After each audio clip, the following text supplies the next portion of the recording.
नमस्कार दोस्तों, एसएमटीसी में आपका स्वागत है। आज हम लोग ई रिक्शा का मोटर खोलेंगे। उस पर सेंसर देखेंगे कैसे हम लोग का सेंसर रहता है और सेंसर ये कहाँ लगा हुआ। ये देखिए तीन सेंसर लगा हुआ है। ये हॉल सेंसर जो ई रिक्शा में के मोटर में लगाया जाता है, और ये सेंसर खराब होगा तो फिर मोटर आपका नहीं चलेगा। तो सेंसर को हम लोग कैसे यहाँ से खोलेंगे। और देखिए ये हम लोग का सेंसर का टोटल कितना बार निकला जी, 5 बार निकला हुआ है ना।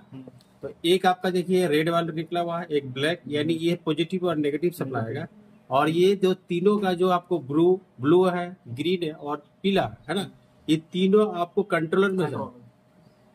और ये सेंसर देखिए यहाँ पे लगा रहता है। तो खोलिए थोड़ा, ये देखिए तीन आपको कटिंग वाला भाग मिलेगा। तो बाइंडिंग करते समय हम लोग को ध्यान में रखना है, ये कटिंग वाला भाग इधर है, क्योंकि जब हम लोग लीड निकालेंगे तो यदि लीड निकाल दे तो फिर हम लोग सेंसर लगाएंगे कैसे। लीड निकालते समय उसके ऑपोजिट निकालते। देखिए लीड इधर से निकाला ना, इसका जो लीडवा निकाला है इसके साथ निकाला है, हाँ। नहीं निकाला है, ये दूरी बनाए रखा है। यदि हम लोग इसी तरह ज्वाइन करके इधर ही निकाल देते तो फिर सेंसर को कैसे लगाते।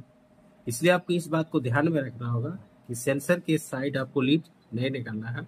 और ये तीन सेंसर आपको कैसे लगा हुआ था, तो इस तरह से इसमें लगा हुआ था। समझ रहे बात को। तो ये सेंसर, इस सेंसर को कौन सेंसर बोला जाता है, ये हॉल सेंसर है, ठीक है। और ये सेंसर यदि खराब होगा तो मोटर नहीं चलेगा। सेंसर यदि खराब हो जाएगा आपका तो मोटर नहीं चलेगा। समझ रहे, ये सेंसर जरूरी है। इस तरह से ये बैठा रहना, और जैसे ये मोटर घूमता है उसको सेंस कर, ये मोटर घूम रहा है, तो ये हॉल सेंसर है। तो इसी तरह से हम लोग जब इसका हम लोग का मोटर का वाइंडिंग करेंगे तो मोटर का वाइंडिंग कैसे करेंगे वो सारा का सारा आपको वीडियो में आने वाला है। तो देखिए ये सेंसर के लिए 5 वायर निकला है। 5 वायर में से एक प्लस का है, एक माइनस का है और 3 सेंसर के लिए, क्योंकि इसमें ये जो हम लोग का यहाँ पे वायर निकला है, 3 वायर निकला है। ये आपका ब्लू वायर निकला है तो ये ब्लू सेंसर के लिए है। ये आपको ग्रीन वायर निकला है तो ग्रीन के लिए है, और ये पीला निकला है तो पीला के लिए।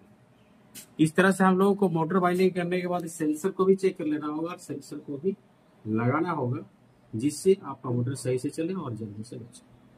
ठीक है, ये सेंसर का समझ गए। चलो।